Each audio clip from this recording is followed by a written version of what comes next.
podcast is part of the Sports Social Podcast Network.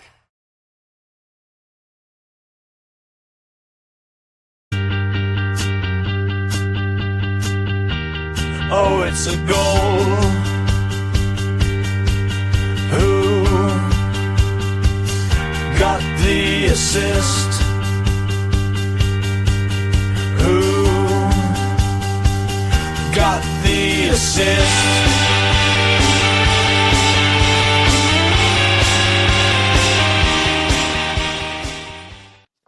Greetings, sisters. So on the weekend where the Puskás goal of the season was almost definitely scored, please go and check out Zielinski's goal for Inter if you haven't already. Pure art. Here we are again to ask if it's time for katanas to be drawn, yaris to be unsheathed, and odachis to be wielded.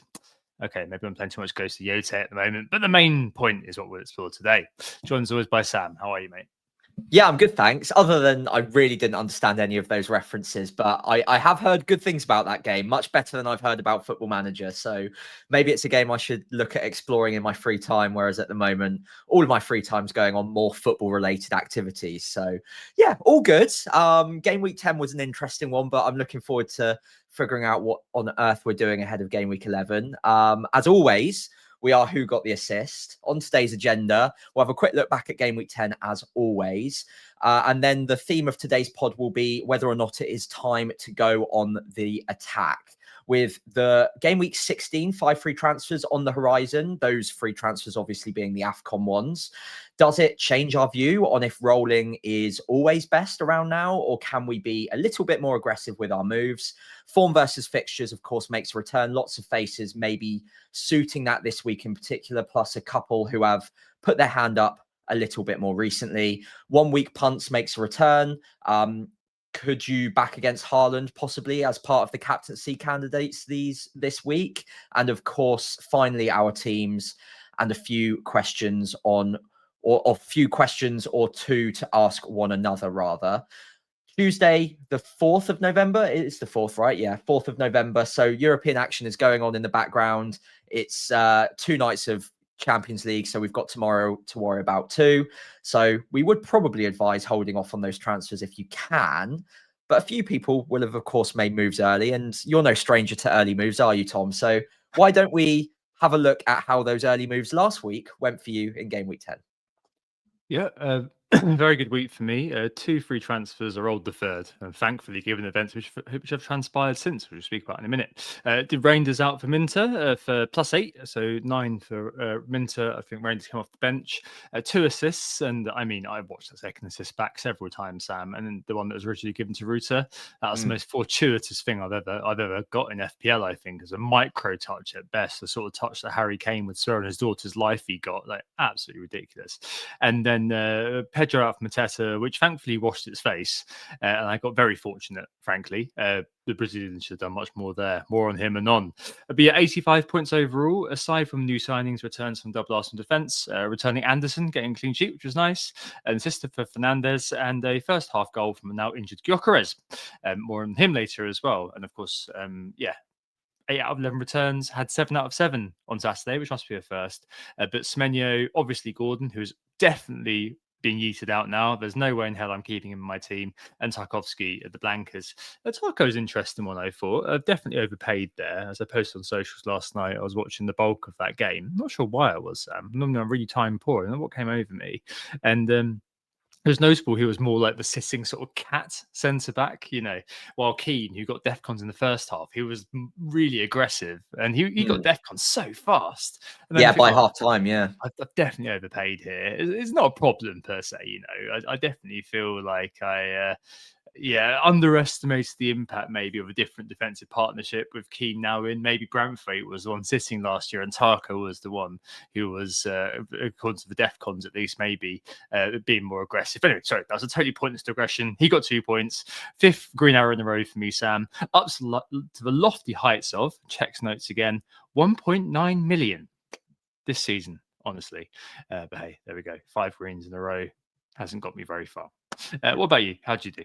Well, first off, I think that's probably a better game week rank than either of us have had at all this season. So congratulations. It's a big move up, and 1.9 million, you can start really having your sights locked in on top 1 million soon. I think the season's back, and I think that 5th green arrow in a row is looking very positive. So if you're not going to be the optimist, I will do it on your behalf. My week was not quite as good, although again, I'm not particularly annoyed by it. 73 points from me. I basically remained exactly where I was in the previous game week at about 950k. I think I went down something like 3.5k. So it was about as grey as you can get at this sort of rank. In goal, Pope losing his clean sheet, and Newcastle looking pretty awful, especially against West Ham of all teams. That was quite concerning. Did pick up 2 save points though.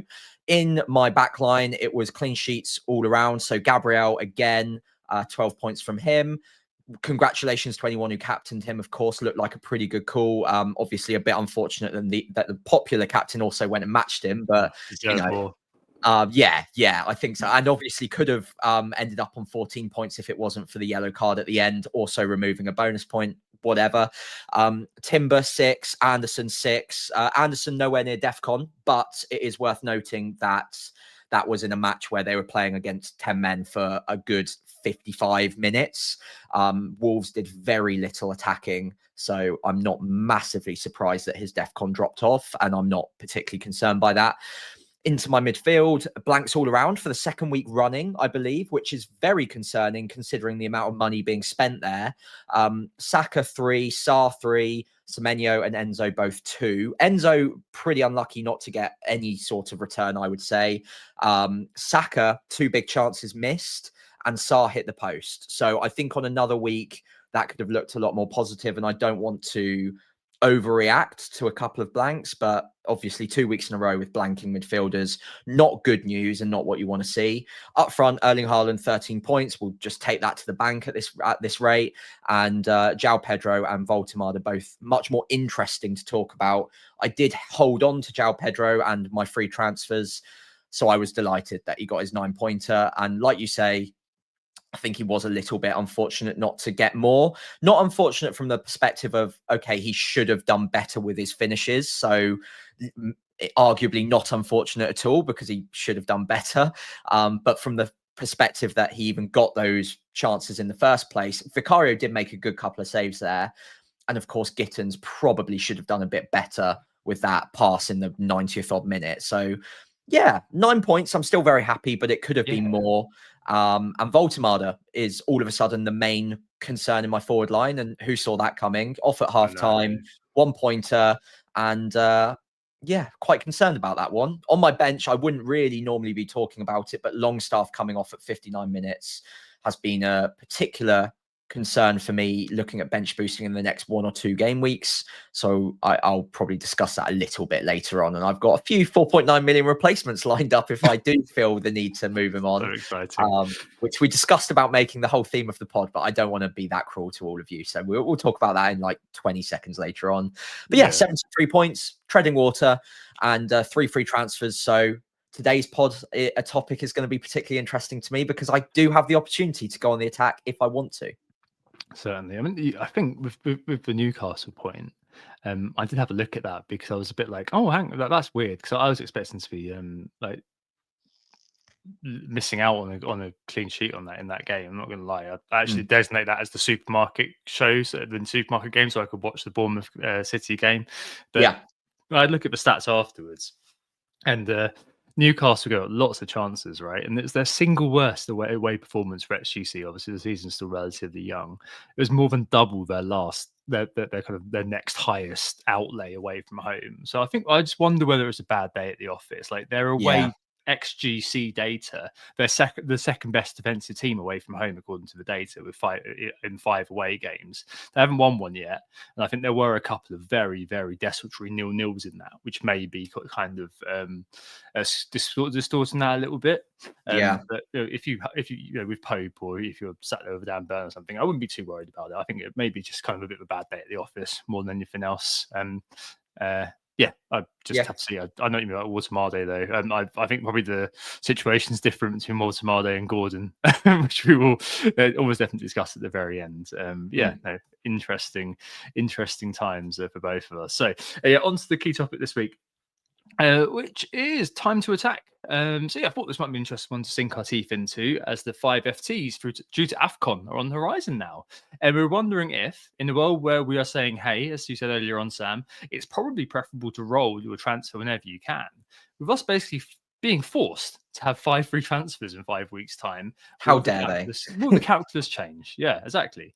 Obviously, the context here is that in game week 16, due to AFCON, FPL at the start of the season, the Infinite Wisdom said that we should get 5 free transfers at that point when the tournament starts and all the AFCON affected players go away. Now, for me, I haven't got any of these affected players, so I'm looking at it in a particular lens. But I was having a chat from the office today who has Bumo and Dai and Saar, and he said, "Well, actually, I've got 3 players who are going away, so Yeah. that's actually really useful for me." Whereas for me, it felt sort of, when I first looked at it, I was thinking, came back to thinking about it again after we thought about it kind of at the start of the season. Oh, that's kind of faintly ludicrous, and I put on the chat, didn't I? Maybe they might regret that now in hindsight, but I suppose it's very kind of team dependent how useful that is for you, depending on the picks that you've made, right?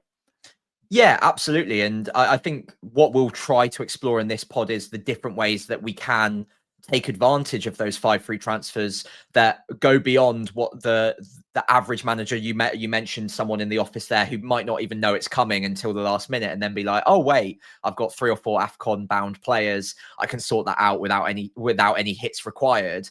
That to us maybe to begin with felt like a bit of an advantage or a leveling of the playing field, where normally having that information in advance is something that we take and use to our own advantage, get rid of the AFCON players ahead of time and laugh at everyone who's stuck with them by the time they go off. Well, actually, this year we can probably use the 5 free transfers in a slightly different way to those of the players who don't know it's even coming in the first place and need to use them on the AFCON players, because you can just keep rolling them through if you want to. And it also can change the way that we use our transfers building up to game week 16 in the knowledge that we've got the 5 free transfers at that point. Whereas a lot of the more, let's say, I hate the word casual, but the casual managers out there who don't know it's coming probably will just be playing week to week like they normally would, not blissfully unaware even of the fact that this is coming, and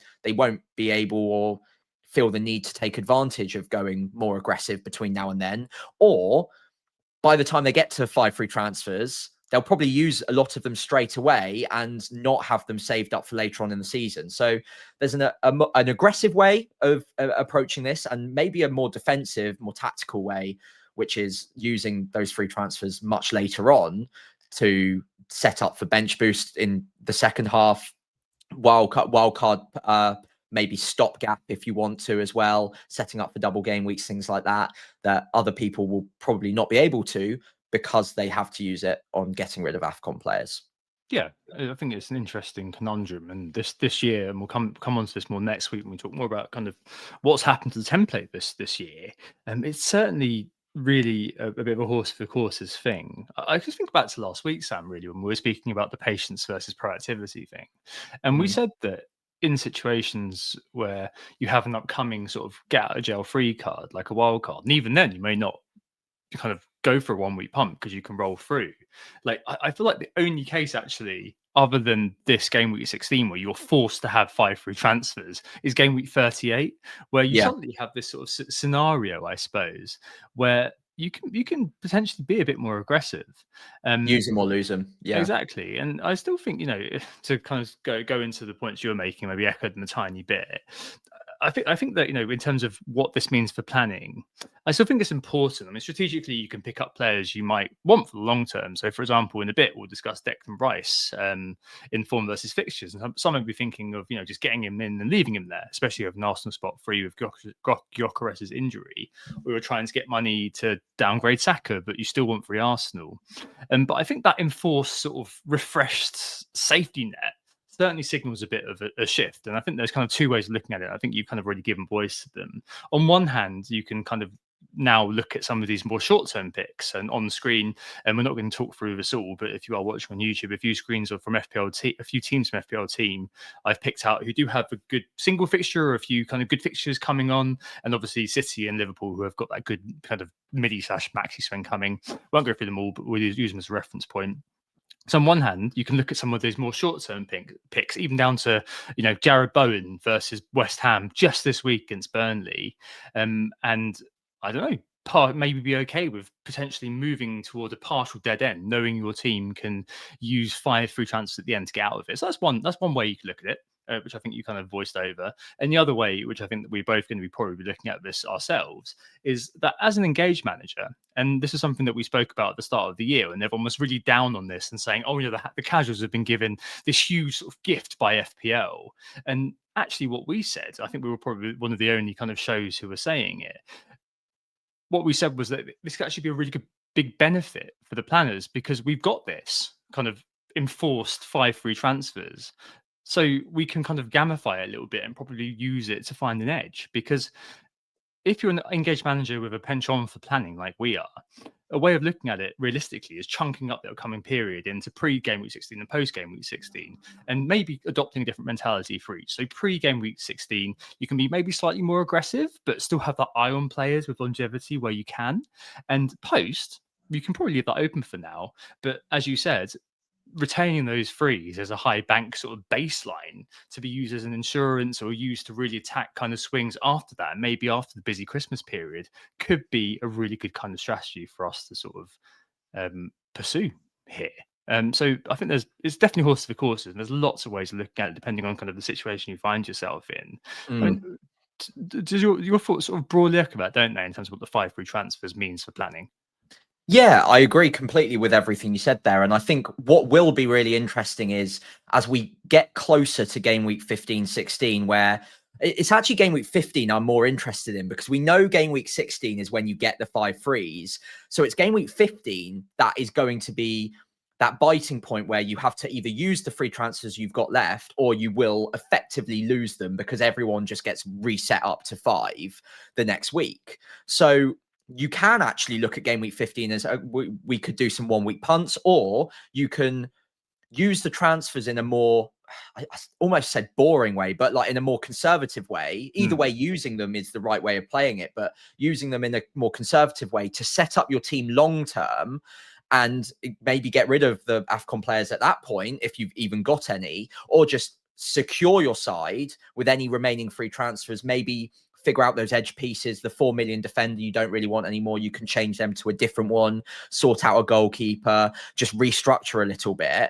And then by the time you get to game week 16 and you get the 5 free transfers, you've spent all of the ones that you effectively had to bin anyway, and you're already set up without needing to use those extra 5, maybe with 1 free transfer ready to go, because obviously you can't roll to 6, so you'll have to use 1 in game week 16. But then after that, you can just continue to use 1 a week all the way through to the point where you've got a bit of a crisis. But because you've already set up your team in a pretty conservative way around about game week 15, before the 5 frees, you're hopefully not going to need to break glass in case of emergency too quickly. And those 5 frees could actually end up resulting in a mini wildcard around a double game week or something, or to shield you against a blank game week rather than using a chip. So I think the long-term benefit of maybe using it as game week 15 being that biting point, then 16 start rolling from there, it could be really, really powerful for the planners out there.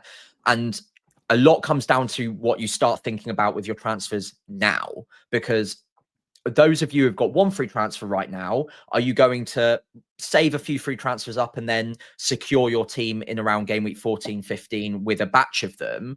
Or are you going to, like you say, go on the attack, use them week to week, and fill up with a few short-term punts, knowing that game week 15, you're just going to be able to start, and 16 when you get the 5 frees, then remold your side in a more conservative long-term plan. Which of those are you more tempted by at the moment, Tom? Is any specific route more your taste, and what would swing you the other way potentially? I think I'm very open, Sam, to a more sort of short-term like way of looking at it with that safety net in place, I guess. Like Yeah. you've got a bit of a period where potentially you've got more retro play potentially in place where you've got 2 free transfer effects to use it or lose it. Now, there's obviously some risk involved, international breaks coming up, injuries and stuff could really kind of blow things open. But I don't know, looking at kind of the fixtures, which is kind of literally just coming up. So with Chelsea, who have Wolves and Burnley, then they run into Arsenal. Maybe I'd then be looking at, hey, you know what? I'm going to buy João Pedro, and then maybe I'll buy Enzo as well. West Ham, maybe I'd be looking at buying Bowen in just for that, and then moving him on to Thiago in game week 12. These sorts of switcheroos, the Huang, may be back on the table for me to some extent. And it feels very nostalgic, Sam, to be thinking about kind of just the 2 free transfers again. I was thinking back to our pod with Simon in last international break, and he was saying, you know, the value of rolling free transfers diminishing ahead of game week 16 effectively. And I think that's kind of a case of, that's kind of true.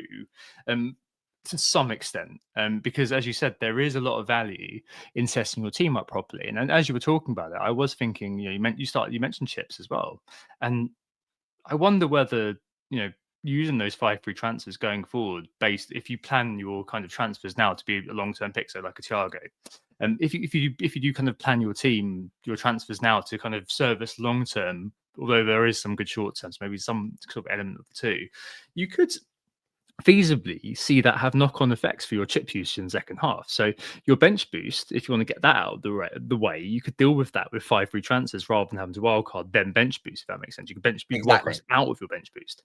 It might save you, as you said, the free hit. So your free hit, you can use it more aggressively rather than defensively. There's loads of potential kind of use cases and applications of these 5 free transfers, which I don't know if FPL actually, I'm sure they did anticipate because Subban's at the wheel. But I think that they thought the mainstream way of kind of dealing with the 5 free transfers was to be removing Mo Salah from your team. And I don't think they're apart from you, the diehard Mo Salah ultra, I don't know if there are that many people who are considering trying to tear their team apart to bring him back in a couple of weeks time.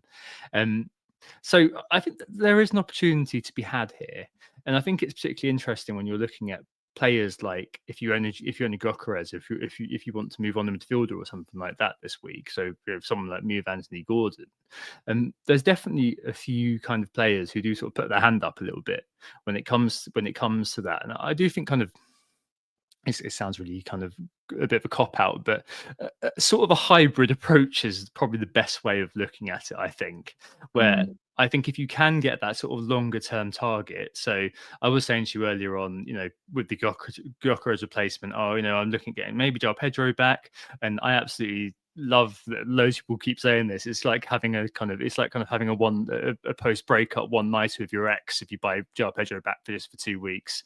It's not going to stop me from considering him seriously, but I can completely understand where that's coming from. Talk about João Pedro in a minute. You got the drunk text. Yeah, you're gonna do it.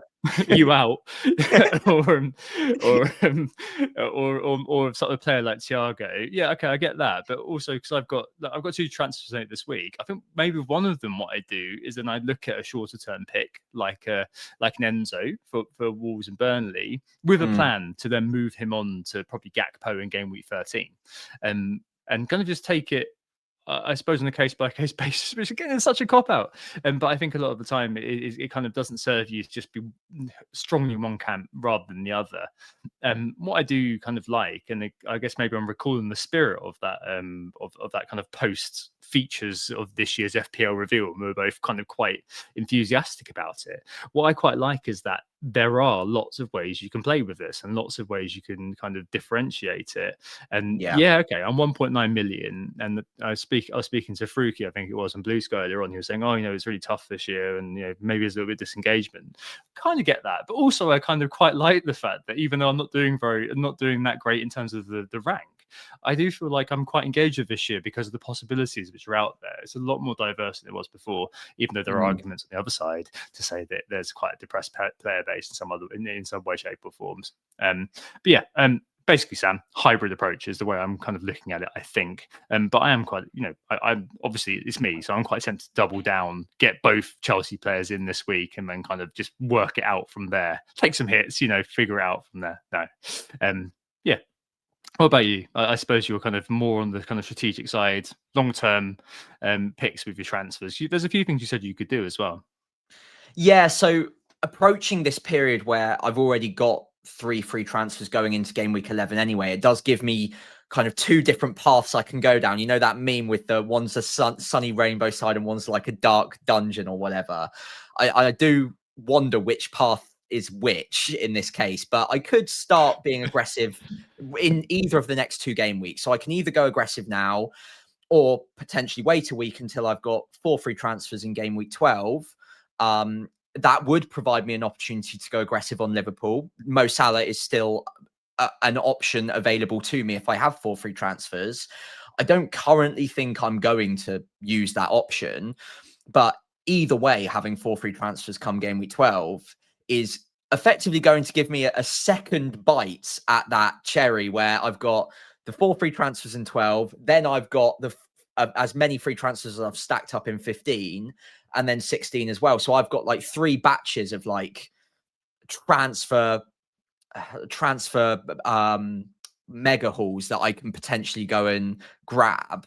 It's just whether or not I use them appropriately. So either way, the underlying thing I'm trying to remember is I can't be stacking my transfers past game week 15. So I need to find the most opportune moments of the greatest upside between now and game week 15 to use those transfers in the most powerful way possible, rather than aimlessly rolling them to game week 14, 15, and then being like, oh, I suppose I better use these. There's nothing really impactful I can do. I've missed out on some of the big fixture swings. I might as well just mess around with my 4 million defender, like I said earlier, or my goalkeeper or what, and not really high impact transfers.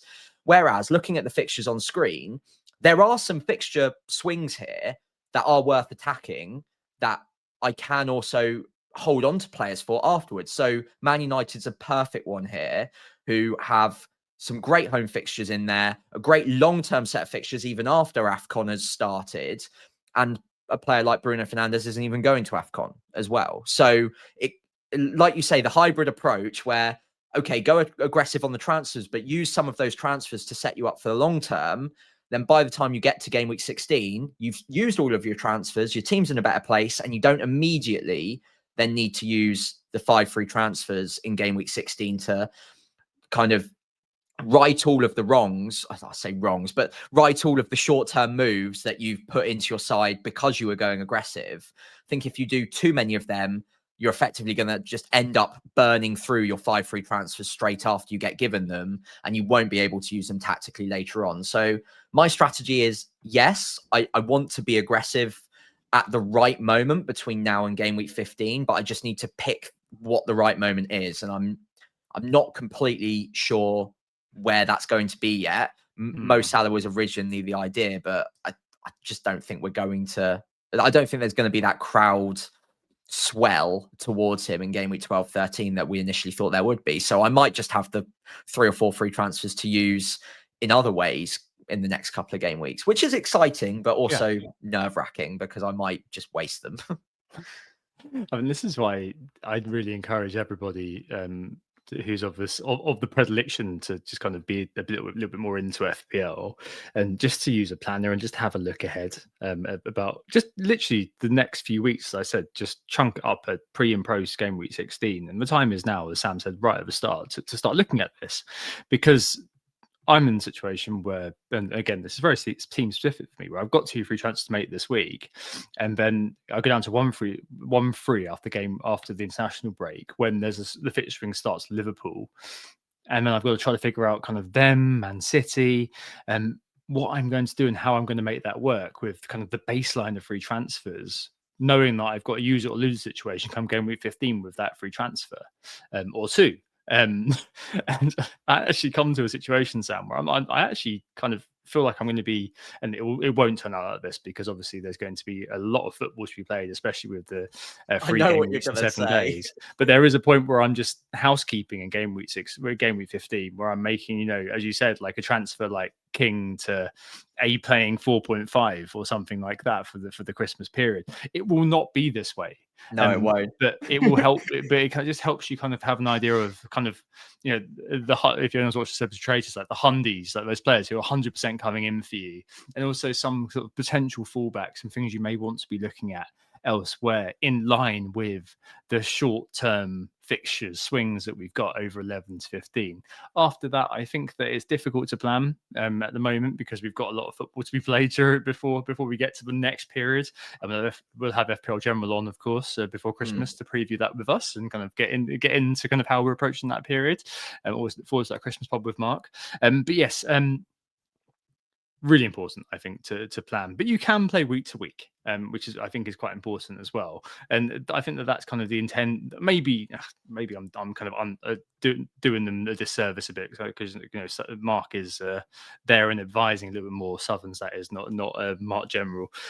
Wish he was, because we'd have an inside line to it. But anyway, but I think that the intended use of it was to kind of suit somebody who is playing week to week rather than thinking a bit longer ahead. But that's absolutely fine as well. Like, both are kind of completely valid ways to play. You can kind of min-max FPL as much as you possibly like, and probably minning is better because maximizing, you tend to find you kind of hate FPL if it doesn't go right. Whereas if you min, you're like, meh, it is what it is. Yeah, basically have a look at the plan, and those 5 free transfers, I think, do start to, being forced to take them does kind of, I don't know, it does sort of force you to look at a few more of the shortest term punts, which I do quite like, and does mean you can be more aggressive. And it is the kind of, by that juncture, a bit of a shame that you've got a perma captain at the moment. Maybe game week 12 when City are at Newcastle, maybe that would be one where you might kind of back against and use a transfer there. But if Ange was still at Forest, I'd be all over Salah that week. All over it. But no, don't think so. Yeah, but I do think kind of the central point that I want to make, I'd make, is that there's been such a shift in thinking about, or there will be. I think we're kind of going a bit early on this, but for good reason, because it's all linked together. But I think there will be such a shift in thinking about the 5 free transfers for AFCON, where before it was kind of seen as just being sort of casual's delight, and now I think it is kind of a real sort of way for engaged planners to make hay. Yeah, and the way to benefit from that is to think about it now. Like you say, you can go on the attack now if you want to. You can have a plan to conserve after the 5 free transfers. The sooner you start thinking about it, the better. So hopefully this section has given you a little bit of something to think about over the next few game weeks on how you might approach the upcoming 5 free transfer area of the season. Cool. Anything else to note on this, or shall we move on to form versus fixture, Tom? Let's do it. So there'll be a few players in here who may fit this paradigm a little bit, which is quite interesting. I think the top one has to be Danny Welbeck, just because of 5 and 6 goals for that guy who ages like a fine wine. Do love him. Always good to see one of the older characters have an Indian summer. In terms of the underlying data, 17th overall for non-pen XGI. Palace, the grudge match. Brentford at home in game week 12, and Nottingham Forest in game week 13.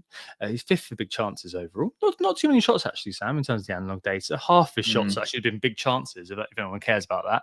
So it's 14 shots, half of them big chances, 7. He scored 4, which is pretty cool. He's actually overperforming his non-penalty expected goals, the second most among strikers too. 3.37 non-pen XGI and non-pen XG, to 6 goals scored. Just 0.12 of a goal behind Haaland in terms of the overperformance. How long can this continue, Sam? And at that price, is the consideration, do you think? I'm willing to start believing, but I'm just always nervous with him about a random benching, random minutes downgrade all of a sudden. I think I would still need to see it happen for a bit longer. Also, age unfortunately does come into it a little bit. He probably won't play every game or every minute of every game across the Christmas period. And I don't know about you. Obviously, we're seeing a lot of Danny Welbeck hype on the timeline or on a lot of other content creators over the last week. And I get it. Like, I'm willing to be convinced, but I'm just not there yet. I just feel like it's going to be a bit of a hot streak that's going to die back down, because we've seen this so often over his career. He's never hit well, okay, until last season, he never hit double digits in the Premier League for goals. He did that last season. I think he got 10 on the dot. So he's 6 already this year. So he's probably going to get past that. But 6 of those goals have already happened. You can't bypass goals. So it's whether or not he's going to be able to continue anywhere near this rate. He might carry on for a while, but every year something seems to happen where he just comes out of the team, or minutes get reduced, or I don't know. Are you more convinced in him than I am? Like I'm willing to be tempted, and the minutes recently have been good, but something just always puts me off. Yeah, he's having a purple patch. Simple as. I do love the guy, but he's one of those players that I'd be very happy to buy in draft or own in the free hit. Simply Free hit, because, sure, yeah. Yeah, I think the existence of Minte really for Brighton is the one that probably puts me off him the most.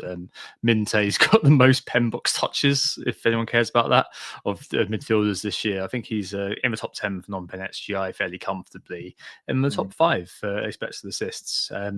Yeah, and I think that he's probably the slightly better value as well at the price. But in terms of the exact position that Welbeck's in, I think Thiago is surely the one for kind of the longish term hold. Bit cheaper as well. Yeah, he's 6.1. Hasn't made on here this week, but good minutes, probably penalties, very similar underlying data to Welbeck, and a good fixture run coming up. Like he's in every team for game week 13, Burnley at home, that game that I have planned going forward, and could indeed arguably be a pick in the game against Welbeck in game week 12. They've got Newcastle at home next. So, if I do buy him, I'll be walking into that, which is kind of is what it is, owning him for the long term. But I think Brentford's fixtures do become pretty good after that game's out of the way, and not kind of stellar, but fairly good. They seem to do well against the better sides as well. Like they'll create him a couple of big chances. Yeah, it was a tricky game against Arsenal in 14, but yeah, that's maybe not that one. Yeah, aside from that, their Christmas kind of fixture list. I think they play Spurs twice in 5 weeks, something like that. But yeah, entire kind of Christmas. There's 2 sets of fixtures which are like the exact mirror, yeah. like 4 or 5 weeks apart. Yeah, that's it. But I think it's between 13 and kind of 20, something like that. I was looking at it earlier on. Like you just want to have him in there and just do it. And plus, because he's cheaper than most third strikers, you didn't then have extra money to invest if you want to kind of have a stronger defender. So you can get you from a Richards to a Gahey or a Munoz, or it could get you into kind of having a better fifth midfielder if you're kind of particularly worried about minutes during Christmas or minutes during 14 to 16. So I think probably Thiago over Welbeck for me, even though I do see why people are going there. People have got like I do think that kind of he's doing pretty well in the transfers in Welbeck. My sister asked me about buying him. I was like, no, don't do that. Just go somewhere else. And obviously it didn't, I was not the most loved brother for saying that. But yeah. Next up, Rice Baby, the second highest score in mid now, on fire at the moment. Lots of routes to the point. Could he be the third Arsenal that we're looking for, despite underlying data being a bit on the low side? It's fair to say so.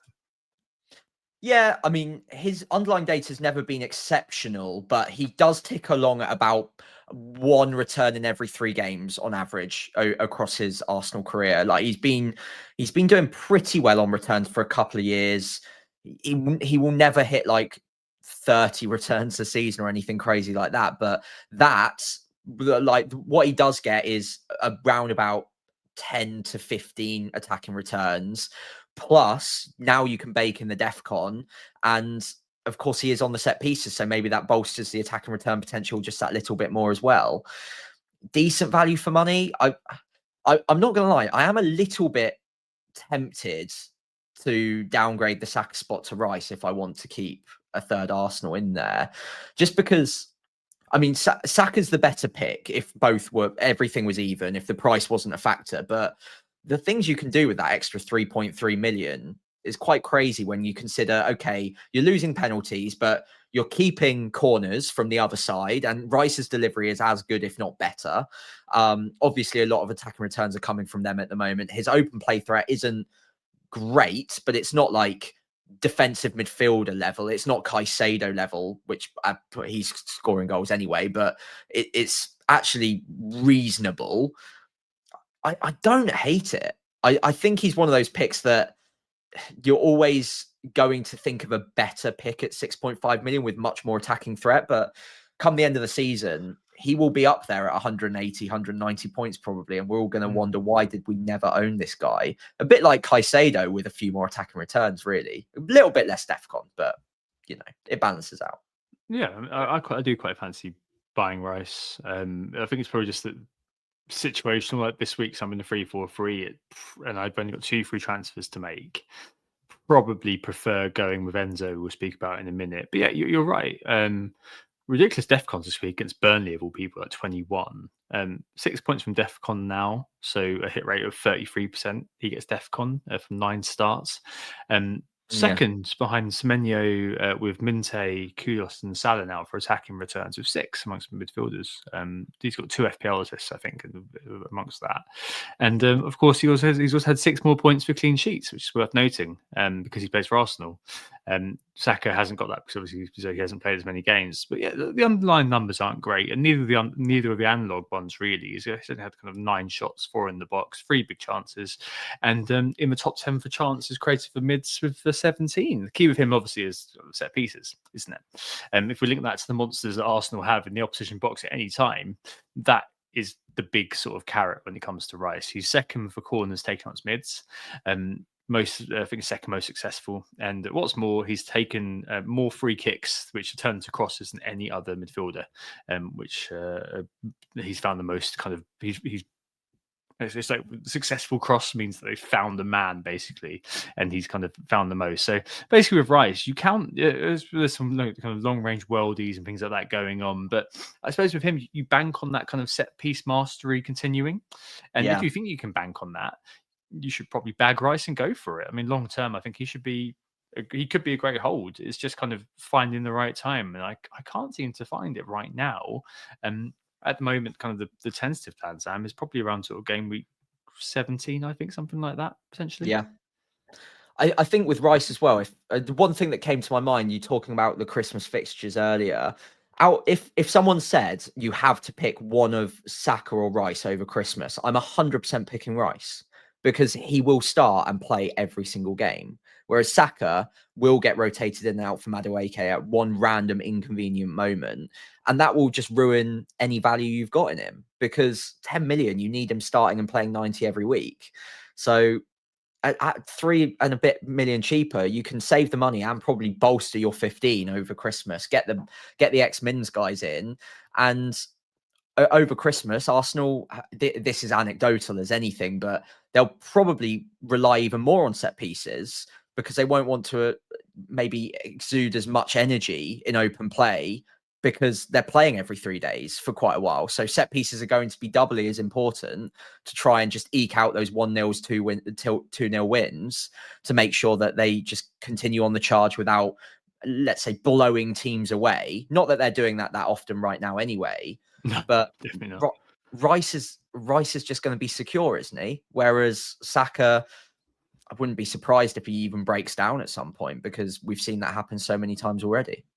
Well, I think this time we're being very careful with Saka, but you That's are true. right, and I do like the fixtures over Christmas are all good, but they're kind of not so good that you'll be looking at it and thinking, oh, you know what, game week 18 on just after Boxing Day, we've got a really easy game, so he might miss that. It's Brighton at home, I think it is. Like if that game read Burnley away, you'd be looking at that and thinking, he probably won't be playing that. But I think the games are just difficult enough that a player like Rice will be playing. But we've got to factor in that that newly placed quarter final against Crystal Palace on the 23rd as well, as you said, as you kind of mentioned, with the playing one every couple of days. But yeah, I think he's one of those players that you'd expect, especially given the injuries in midfield, to be given kind of the bulk of the minutes, the lion's share of the minutes. And yeah, I just wonder, looking at long-term fixtures, if I'm kind of over-focusing too much on an Enzo for the next 2, and maybe I should just kind of get Rice and do that. That's an interesting kind of discussion for later on when we look at our teams. But for now, let's move to the back and look at Mark Gahey very quickly. Just because he does seem to kind of be finding the routes to points quite a lot. He's risen 0.5. He's got over 100,000 transfers in again, Mark Gahey. He seems to, DEFCON. He's got 10 DEFCONs now, 2 below kind of the likely lads of Van Dijk and Lacroix. Amassed 5 bonus. He's taking shots. I think it's like kind of 1 per game when I looked into it. And he's creating chances as well. And he's actually created the same number of big chances this year as the likes of Cucurella and Munoz, Sam, equal to Gabriel for this. So yeah, I wonder. And yeah, it seems mad he starts at 4.5 for now. I suspect he maybe won the FPL have let rise a little. I don't know, a little tinfoil hat on. But yeah, Palace have got a good run of fixtures, but they've also got an absolute logjam of fixtures. What's going on there? I mean, surely he should be one who is in our consideration, though, right? Yeah, he is now finally in my consideration properly, because I think we've gone past the point where it's just pure coincidence. Like you said, the analog stats are actually looking pretty good for him for a centre back. And you mentioned Palace's logjam of fixtures. That is true, but one player who's going to play all of those matches is going to be Mark Gahey. So if you want that security, I don't think, like, put it this way, he would be the last player to miss out on any minutes. If he misses out, everyone's missing out. So yeah, at 5 million, it is a bit on the expensive side now, but he is being used in a pretty clever way in set piece situations, especially from the throw-ins, which has already been talked about a lot. He is the flick on guy. He will knock them down, and people will get that extra touch to try and bury it in the back of the net, almost like a 2-phase thing. And if he is involved in those in the future, then I see no reason that the assists will dry up anytime soon. They might not continue at this exact rate, but they don't really need to at 5 million. As long as you get the odd one every now and again, he hits the odd DEFCON every now and again. They're a good enough team defensively that he'll also get the clean sheets now and again. All of those things together combined to make a really good, well-valued, well-priced pick at 5 million. And the problem is now that without me knowing any other human beings who own this man, I go on live FPL on a Saturday and look at EO, and he's like 35% owned. And he gets a 10 pointer this week, and that buries me all of a sudden. And that's on top of all of the other Crystal Palace players that are doing damage to me as well. So I do just wonder if it's a player that maybe we should just have in as a bit of a hygiene pick, even if we can't quite scientifically prove why he is such a good pick. All of those individual factors I just mentioned maybe combine to just naturally make him a very good value pick, and we shouldn't overthink this one. I think the problem that I've got is simply room at the inn. Just because Gabriel, Senesi, I'm likely to be bringing in Van Dijk. I've got Anderson, who's like a good kind of cover and defender, who doesn't get in the team every week, shall we say, because of the likes of the front three being fairly kind of quite well. If I do get Thiago, that would be Mateta, Thiago, and Haaland. Midfield would be Semenyo, probably Gakpo, Bruno, and Minte. All of whom have got good fixtures, sort of for the foreseeable. Maybe there'll be a spot at some point for, maybe a Gvardiol or something to come in. I just don't know where the room is to get this guy. And as you say, yeah, he's a hygiene pick. It might be one of those again where I feel like I have one of these every year that I just keep constantly bleeding points from, because I just can't find a way to get him in my team. And maybe that's a failing on my part. That to have kind of blundered my way into not being able to find space for a Palace kind of defender. Maybe I should be looking at kind of junking the Gyökeres spot and going 4-4-2. Maybe that's what I should be doing. But yeah, it's absolutely crazy how many people seem to own this guy. But I, similar to you, cannot locate a single actual human who owns him. It's very, very odd. Yeah. Questions need to be asked of FPL Towers and the agendas that they're pushing these days. Utter FPL nonsense. That's what I say. But yeah, no, you're right. And I think that at 4.5 is ludicrous value, and even at 5, I think he's very good value. Would you look at him over Lacroix now? Yeah, probably. I still quite like Lacroix. It just feels like a big bet to be going with Lacroix over Gahey, knowing that the ownership exists. I still have some faith that Lacroix balances out over time, but not enough to maybe take on the ownership, because we've already seen, and like I said, maybe some things we don't need to be able to explain scientifically. Like Gahey is in those situations from set pieces. He's good enough on the DEFCON, and he's still in the Palace defense, and he is nailed that he will just naturally pick up those points from a few different areas. Whereas with Lacroix, he's very much a DEFCON pick. He's doing well on the DEFCON, but not so much better that he's clearly better value than Gahey. And his XG threat last season was actually really good for a centre back, but we haven't really seen much, if any, of that this year. So is there a little bit of a change that maybe we just haven't identified enough yet, that he's not that guy anymore, that we're just not going to see him on the end of too many of these? I think at this point, even if I can't prove it, my gut is telling me that Gahey's the pick. And maybe that's just because he's done the points, but I think there's something more to it than that. And I can't quite... I know what you mean. Do you know what? I'm certain. Is he playing for a big move? Is that what you... Is he playing for a big move? Is there X motivation about Gahey? Maybe. I don't know if it's that. I think there's a system thing, especially from set pieces, that's benefiting him, that will be quite technical. And if you're a set piece coach at Palace, you probably know exactly why he's getting more points than normal. But we're just sat here thinking, oh, he seems to be getting those knock-ons, so he's better now.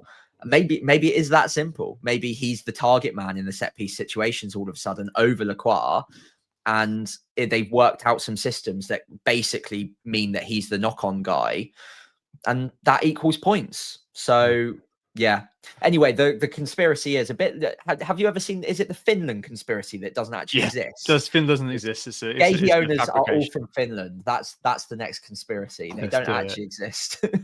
There's an interesting W just said in the chat. A big chunk of Gahey ownership could be dead teams who got him in early because he was like going to go to Liverpool maybe and forgot about their teams. Have Haaland captain, Semenyo, all of these things going on. No, it could be the case. Well, they're in the top million. I can tell you that much. Yeah, absolutely.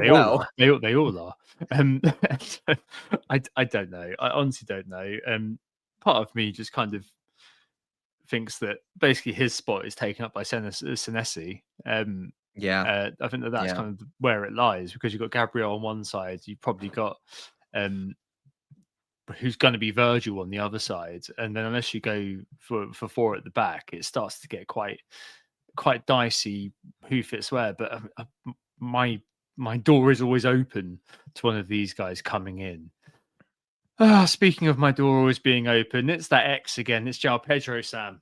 He's knocking. Minus 0.86 on the performance last weekend. Ouch for you. And it's one of those that I wrestled about putting in here, because I feel like we've said all we need to say about João Pedro now. Except I've got to update you on his data distribution. And wow, we're such nerds.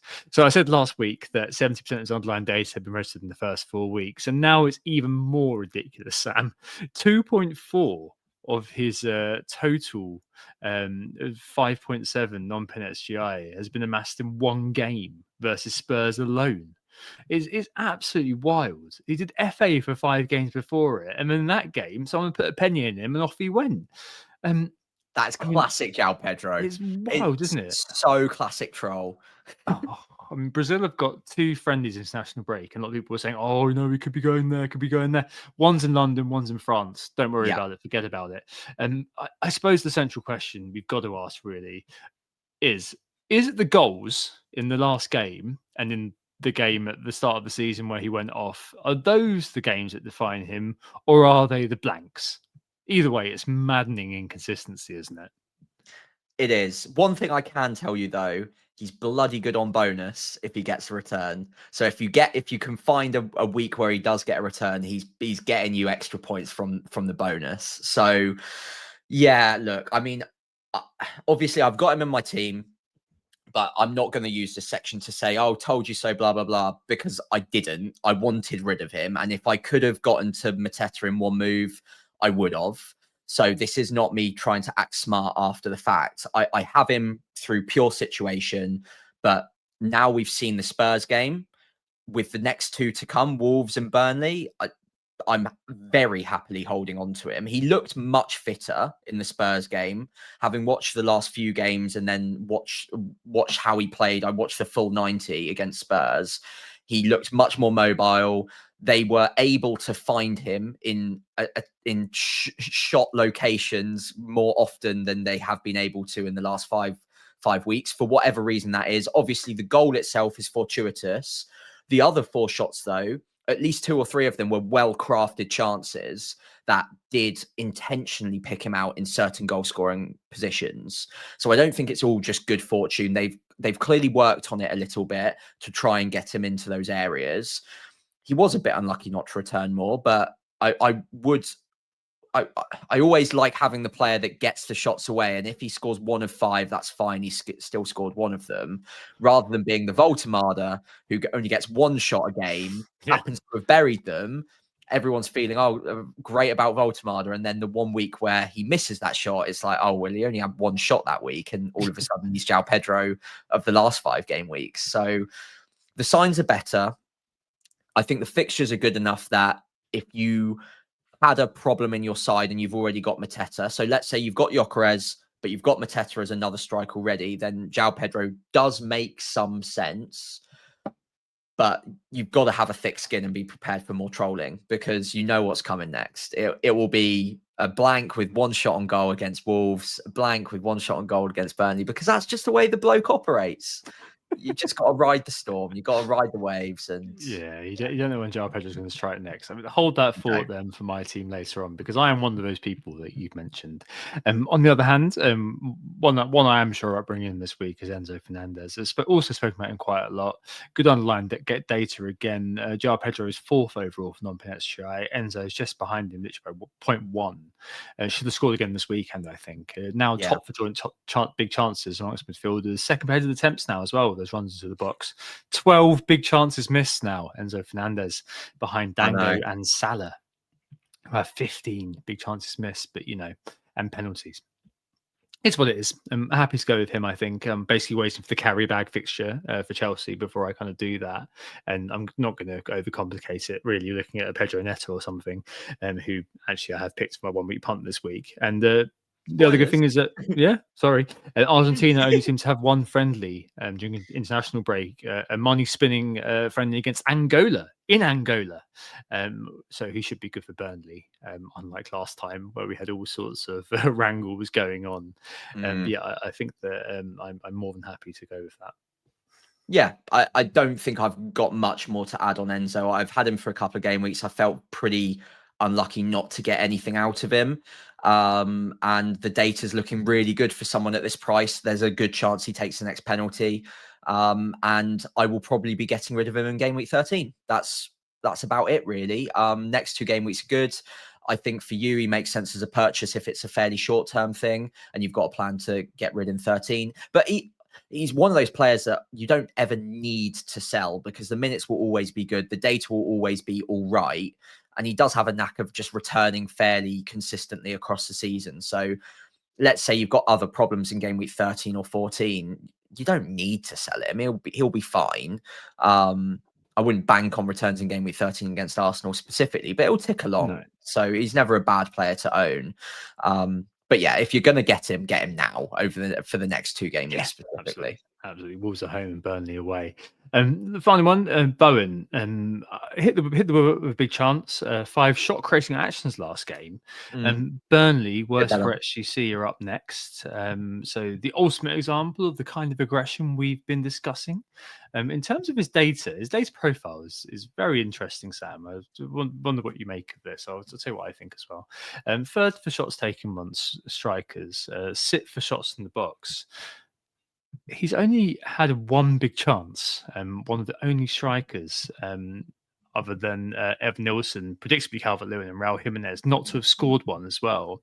He's created chances for others as well. He's 2nd for chances created. And fun stat, Sam, he's had the most crosses of any forward, made the most crosses of any forward by a country mile. He's attempted 31 crosses this year, with the second just 8. Wow. João Pedro. So, yeah, this is not a striker. He's a winger. No. And he's been misclassified. Absolutely. He benefits from the bonus if he scores from being a striker, not the extra point of scoring because he's a mid and doesn't get the clean sheets either. And his heat map, I looked at the last few years, it's exactly the same pretty much this year. Maybe that's my own untrained eye, but there's a little bit less time in on the left hand side of the pitch. But I mean, it's just a silly decision to put him in that price at his price and in that position. I think, as we said at the start of the year, symptomatic of that one game against Burnley straight away, and probably a need for strikers because of the classifications they did. But on a short-term basis, is him versus Burnley potentially interesting? And is there even mileage if you are being super aggressive and buying him for Burnley, then chaining him on to Thiago the next week or indeed the week after? If I had 4 or 5 free transfers, I might, but outside of that, probably not. And maybe that's just me being a bit flippant about it. It is a very good fixture, but I think unless I'm in that situation where I've got transfers to burn, I'm at the point now where I don't really want to be taking too many 1 week punts for the reasons I mentioned earlier, where I feel like if I can use those transfers to set up a little bit more long term, something will always come up. Every week there seems to be an injury or a new hot topic that all of a sudden he's the must-buy player, and Burmo coming out of nowhere a couple of weeks ago, etc., that if I've used a free transfer for 1 week to get to Bowen and then he blanks against Burnley, which is not impossible, I think he'll do something, but it's not impossible that he blanks. We've seen it happen with good players several times before. Haaland managed it against Southampton last season, so it does happen. He did score. Second game. Oh, second game, yeah, he didn't. Yeah, thank you. Just had to get that in there. I thought you meant the triple cap. I thought you meant the triple cap. No. Triple captain gate. Although again, that was that's maybe another example that it doesn't always pay off. I'm not bitter. Yeah, not at all. So yeah, it's not only 1 free transfer to get there; it's 1 free transfer to get away from him, and he's got Bournemouth followed by Liverpool after that. I think there are better strikers out there around that sort of price. So yeah, I understand it if you're going really hyper aggressive on it, but I always try to look 1 week after the 1 week punt, and I'm like, will I want him in my side? Almost certainly not. So not one for me, I don't think. Yeah, fine. I think I've definitely flirted with it because obviously he has the talisman of West Ham, etc., and so on. He's never a bad pick because he'll just tick along. But no, and like Bournemouth away in 12 before you then get rid of him in 13. I mean, it is what it is. But I feel like it's. I'm kind of, from speaking to you today. I'll say later on my notes. I said, I'm kind of, I can't remember what it was. I think it was kind of like 40% by Thiago and then 30% Bowen and Pedro. But probably kind of, I think kind of it's probably getting closer with being just between the Pedro and Bowen thing, which we'll discuss in a little bit. Mm-hmm. All right, excellent. On to 1 week punt update, and we both had pretty decent weeks last week. You especially. Yeah, I went rice baby, 13 points. Very happy with that. It just gutted I can't use him again this season because he seems to be ticking along very nicely. So yeah, 13 points. I needed it to close the gap a little bit, but you went and returned as well. Just about. I mean, Gyökeres came off obviously at half time, and it's now been confirmed. I did mention it earlier on, but it has been confirmed that he'll be missing the Sunderland game at least. But yeah, both got points, and you're right back in it. So before it was quite a gap. Now it's 50 to me, 35 to you, and both of our jokers are available. Don't know if we're going to use one. I don't think we're going to bother thinking about. You have to use one before game week 19 or whatever it is. I'm not sure I can bother to do that. Nah, and police it. And this week for me, it's Pedro Neto. Old club narrative and all that sort of thing. Second highest underperformer XGI wise last week. I think it's going to be 2 weeks of Chelsea. But I do kind of fancy Neto to do something against the old team. Yeah, nice. I like it, and it looks like he's going to be past fit as well. I think he might miss the midweek game, but then I think Maresca said he's going to be okay. I'll change it if Maresca's pretty honest, so I will change it to someone else if it does turn out. I'll get Esteval in or something like that. Yeah, I thought you'd say Esteval. Yeah, I think that makes sense. Like for like. And in the spirit of what we just talked about, I wouldn't pick him myself in an FPL team because it is a 1 week thing. But Jared Bowen against Burnley seems like a good opportunity to be using him, and I doubt I'll use him later on. So yeah, fingers crossed that he does indeed do the business in 1 game week, and anyone who is tempted to go there for 1 week only is rewarded, and so am I. So Jared Bowen for me. Nice. I like it a lot. All right, on to best captain this week. So maybe people looking the other way, Sam. Looking at maybe captaining a Chelsea asset. I know friend of the pod James is looking at the FPL Kevin, the Fulham ITK is looking at Enzo, and some people may be looking at Mateta and stuff like that to go against Haaland against Liverpool. But I don't know. I just kind of don't really see the need to change it this week. What about you? No, Liverpool just, I mean, they've actually done all right today by the looks of it against Madrid as well. I think, are they still 1-up? Yeah, 1-0 at 90th minute. Obviously kept a clean sheet in the week before, but generally speaking, they've looked a little bit open at the back, especially to like those rapid counterattacks. And Man City showed that against Bournemouth. They're very good in those areas. And again, we knew that would be the case with Erling Haaland.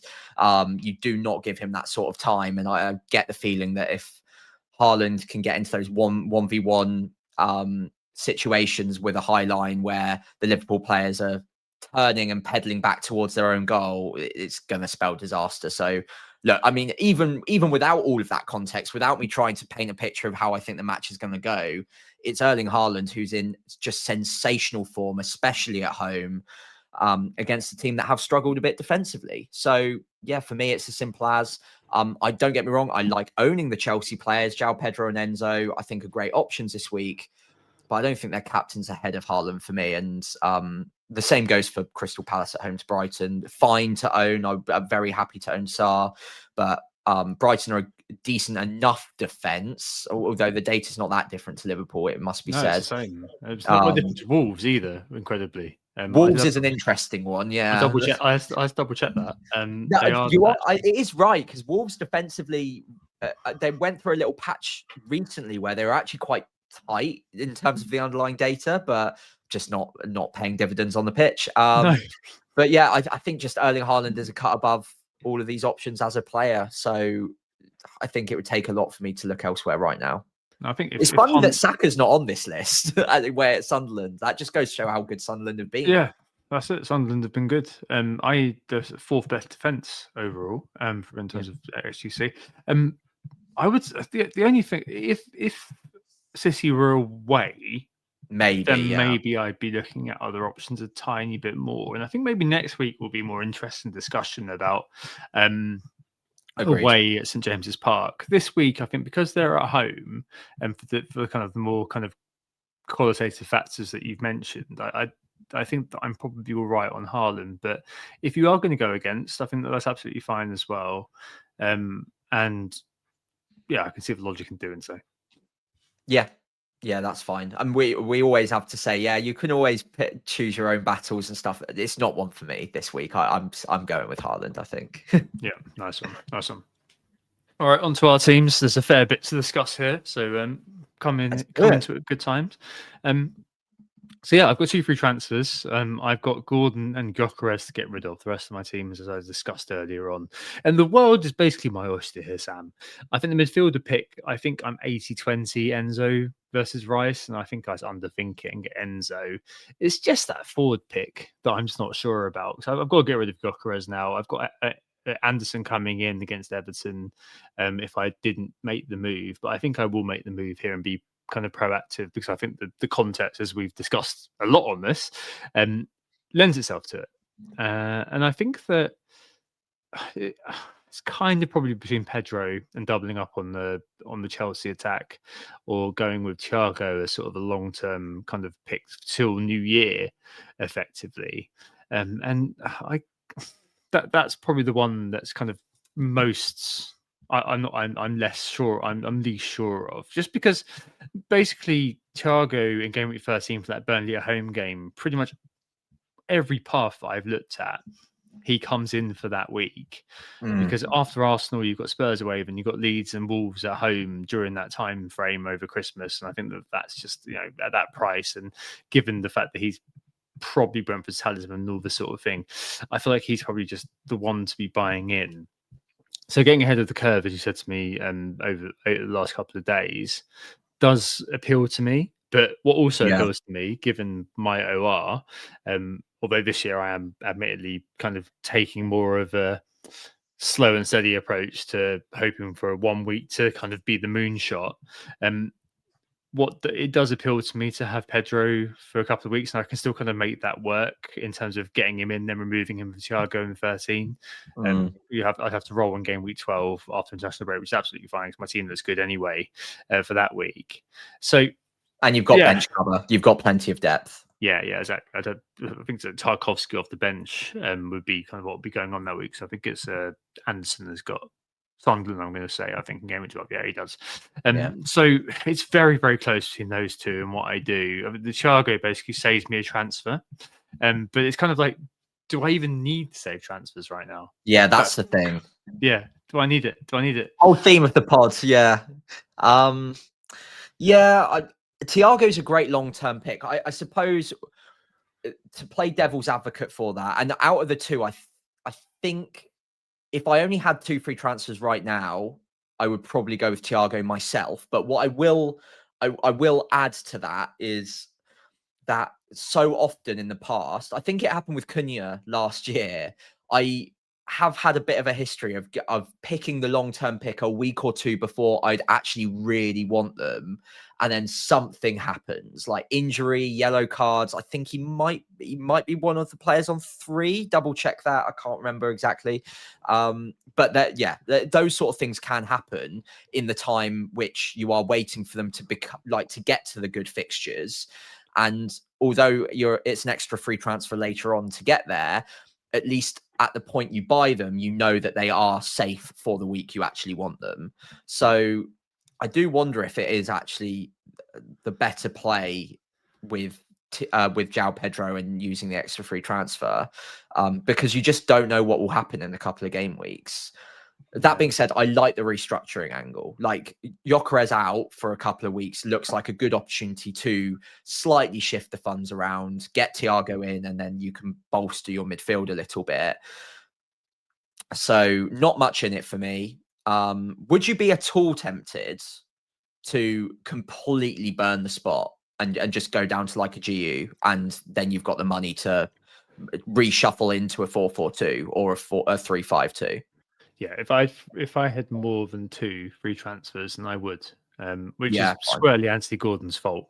Not my fault. Nothing to do with me.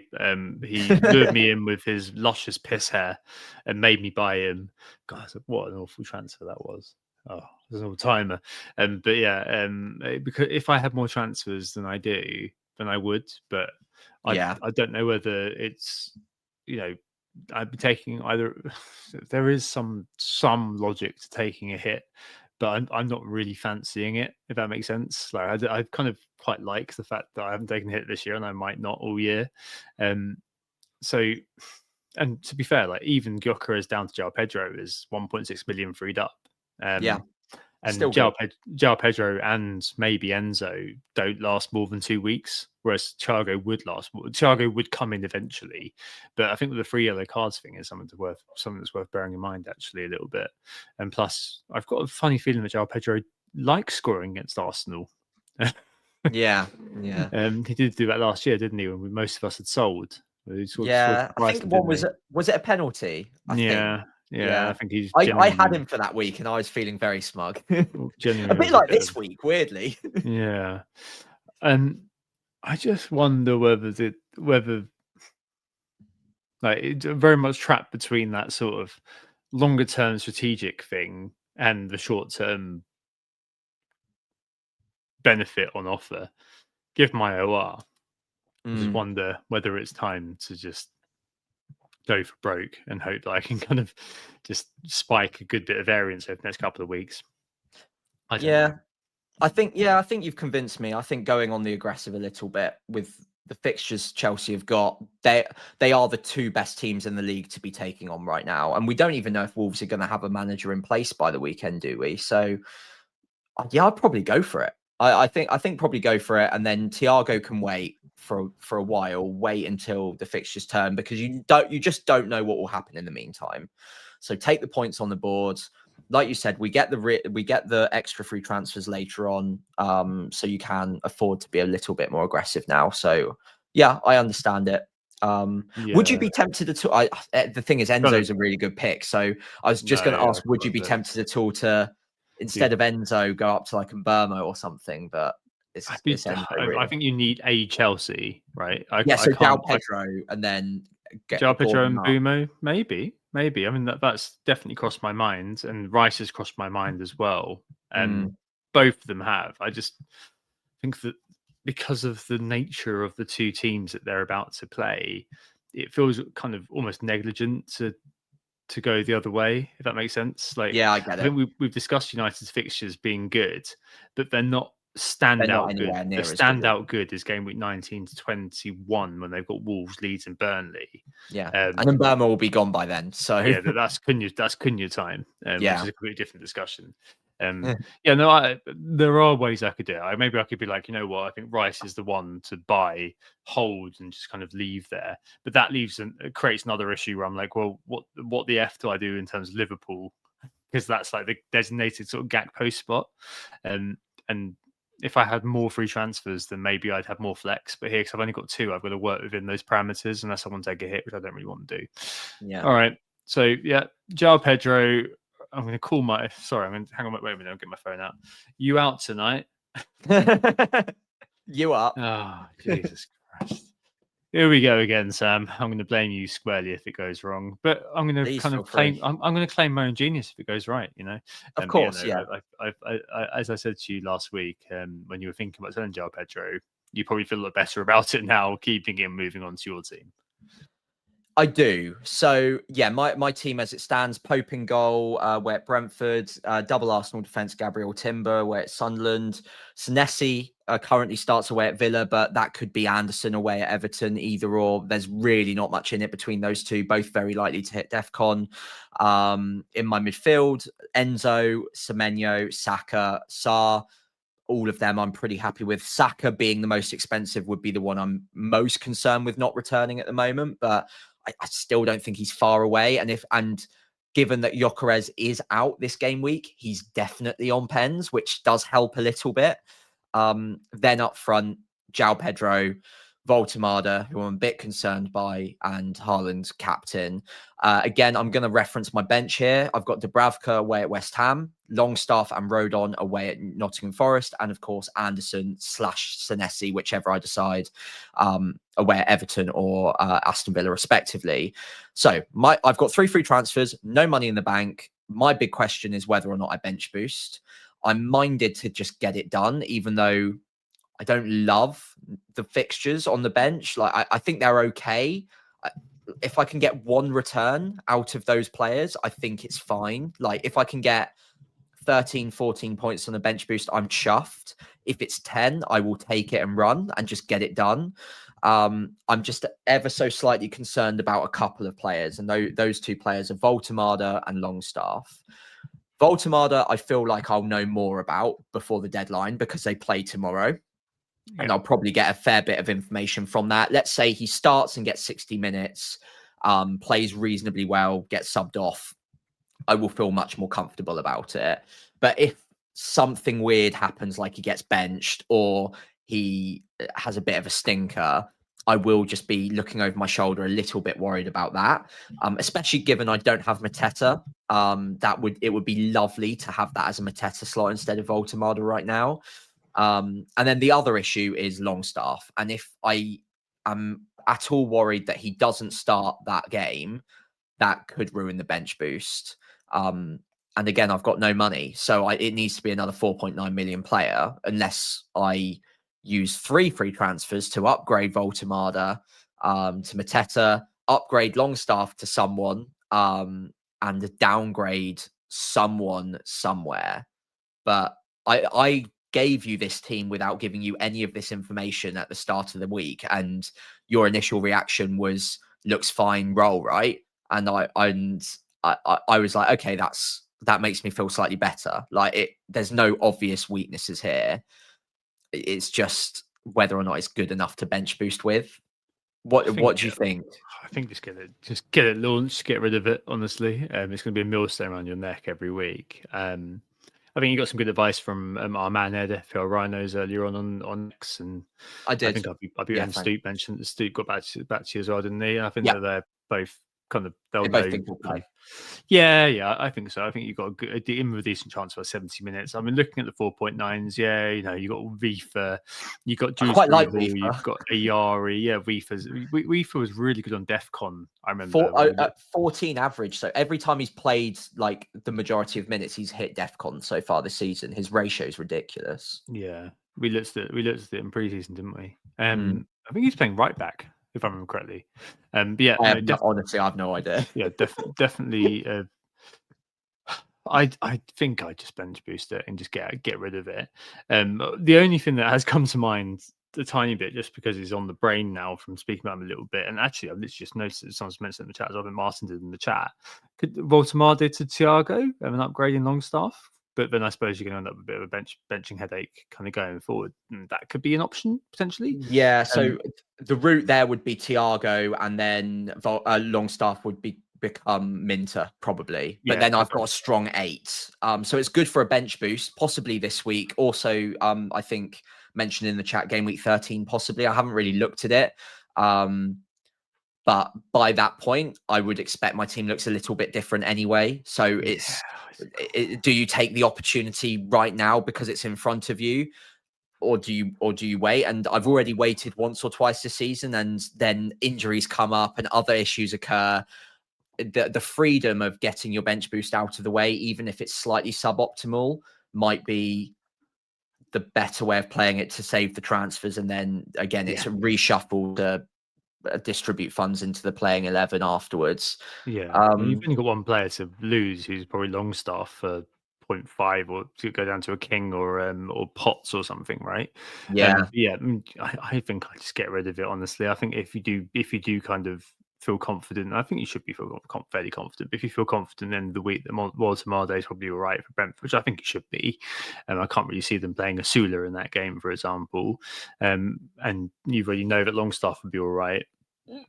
Just get it done, get it over with, and forget about it. Because at the end of the day, I mean, obviously, the last couple of weeks, if people did bench boost and got that kind of 40 pointer, that's really the exception rather than the norm with bench boost at the moment. It does feel like we're looking at kind of 12 points being the bare minimum for not even that, 8 points being good. So ceiling is low, expectations low. I think just get rid of it and just move on with your life, basically. And at the end of the day, like we focus so much on a bench boost, and we'll do this later on again in the season. We're talking about the difference of like the lowest I've scored on my bench this season is 7 points. The highest is 18. So the range so far is 11 points. So that's one player going big 1 week. Like that's not a huge point of difference. So it's probably just not worth stressing over that much. And there's so much luck that's involved in any given specific game week in getting it right. Like all it takes is one kind of BS Anderson attacking return, and all of a sudden this bench boost is a success, even if none of them keep a clean sheet. So I think if they're all fit and I don't get spooked off of Voltemade or whatever, I think it might just be worth going with. Would you be tempted? So bench boost aside, would you be tempted at all to try and find a route for Mateta from Voltemade? And if so, is there anything obvious I'm missing here? I think you haven't really got much to play with, have you? Like if Saka down to Bruno would be one way, but that feels like forcing it a bit this week. It sort of does, but I'm as much as I love Bukayo, I don't think he's worth the money. I don't either, to be honest. But is it worth a transfer now? If you weren't bench boosting, no. But because you are bench boosting, you can justify that to yourself, would be how I'd look at it. Because if you're selling Saka, a player that you're convinced isn't worth the money, for a player that you think you're going to have and own for the long haul in a Bruno, and you're selling Voltemade, who you have reservations about anyway when you wildcarded, for a player that you don't have reservations about in Mateta, and so you're simultaneously strengthening your team, removing a doubt for bench boost that you may have, and also kind of setting yourself up for the long term, I can see the logic there. I personally don't hate that at all. But obviously, you coming out, which is something you're going to have to wear this week, and say, right, okay, I don't have Saka for an Arsenal game against a new promoted side, but Intentionally sold Saka for that game. the ceiling is not going to be very high for Arsenal attacking wise. Like we all go on a spate of winning games 3 or 4-0, but at the moment, especially with Gyökeres out as well, which can have an impact on the attacking pattern. Obviously, we've won 3-0 tonight with Marino, who I haven't mentioned tonight, but Marino being the striker. But I mean, he's going to be, as we've seen, 1-0 to the Arsenal. That's going to be all it is. And maybe we'll see Saka give Rain Dildo a really difficult time, or him or Hume he's up against. I'm not sure which one. But I think over the long term, I think you'll get more joy out of owning Bruno just because you love the guy. I'm coming round to it. And then if you look forward as well, when's the time that you're going to make that transfer anyway? And if it aids your bench boost, honestly, if it aids your bench boost right now, then why not just do it? Get out of the way. It's all done. You can just sleep easy at night. I don't know. I don't really see much negative about doing that. Actually, if you're convinced, because I am. Yeah, I'd have to properly have a think about whether or not I'm comfortable selling a player like Saka against the promoted club. That's the problem. It feels wrong. Even though I completely accept and agree with the logic, and it is on my roster as like one of the options I've got in the chat. DM McDonald mentioning downgrading João Pedro to help fund Mateta, so double striker swap. I think if he hadn't looked as good as he did against Spurs, I'd be more tempted, but it's 2 good fixtures and it looked more like he was getting into the game and fully fit again, which we haven't seen recently. So I'm hesitant to get rid of him now, although I do understand the point that they're making in the chat. So thank you for that. And then the other option is Pope down to a 4.5. So I could do Pope to Petrovic or to Kelleher. And then Voltemada becomes Mateta with 2 free transfers. That is possible. Yep, that is very, very possible, actually. Again, goalkeeper transfer, not one you're going to... Well, obviously, I get very excited by goalkeeper transfers. It says long-term listeners to the pod know. Yeah. I mean, that's not the sexiest thing I've ever heard in my life, not going to lie. But I think that, again, that is absolutely fine. I do wonder whether that Saka move, because Saka because next week you have the same problem with Saka. I'm selling Saka before the North London derby. What's wrong with me? He's going to be super motivated about doing that because he's an Arsenal boy. Yeah. At least this week you remove a little bit of the. Every week's going to be an emotional hedge, an emotional exposure to selling that guy. Game week 13, I think, is probably the time to sell him if you're not sure. The Chelsea away game. I don't know. That was my original plan. 12 or 13 for Saka to either Salah. That was again obviously speculative, or down to Bruno. That I never really planned on having Saka past game week 13 at the latest. So that will probably happen. It's just whether or not I bring it forward.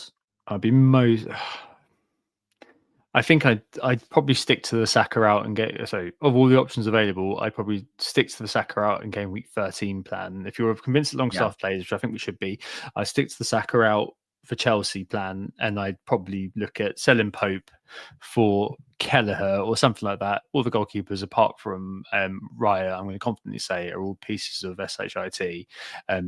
Do that and then use that money to get Voltemada up to Mateta and use bench boost and just forget about it. I think that feels like the best option to me and satisfies all your goals. And then in game week 13, swap Saka over for Bruno, who's got Crystal Palace away, which is obviously an amazing fixture. But after that, things start to get very good for Man United. So I think do that because that satisfies all parts of your plan. You're not really going to be, if Pope throws a penalty and gets like a 25 pointer, you can be like, well, you know what? I couldn't have really counted for that. But Saka's got that bigger risk of really effing your weekend up, doesn't he? So, I do that. Yeah, I think that makes a lot of sense to me. See how you feel by Friday. But I think goalkeeper transfer down, and then move more to Marde to Mateta, who you clearly really want, just not really too sure how to get there. Just do that, and kind of get on I really want Mateta.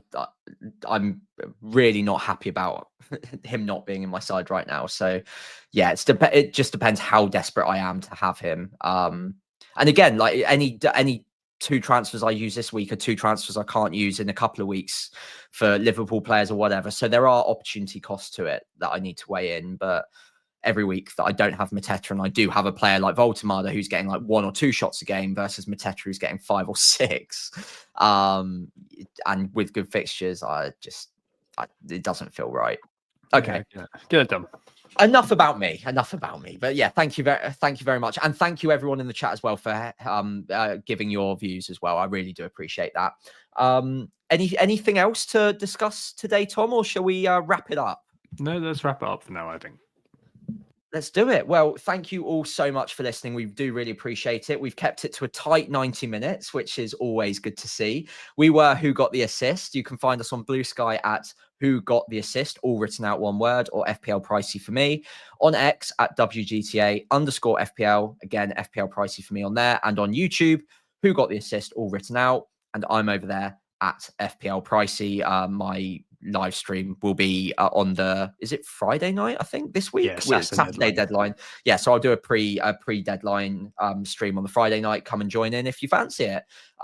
If you could give the pod a 5-star rating wherever you're listening, that would be great. If you could follow us on those socials, also fantastic. And of course, if you could leave a like and hit subscribe wherever you're leave a like or hit subscribe on YouTube if you're watching along live. That would be greatly appreciated. All of those things do really help us out. Thank you very much. Thanks, Sam. Thanks, everybody, for watching and listening. We hope just you think about whether this is the time to go on the attack in FPL. Good luck this game week. Be back next week for our international break pod, which will be a more zoomed out look at how the template has evolved over the season, if it feels different from the others, and if that's why maybe some, like me, are really struggling this year. Join us for that when we see you next Tuesday. Oh, it's a goal. Who got the assist? Who got the assist?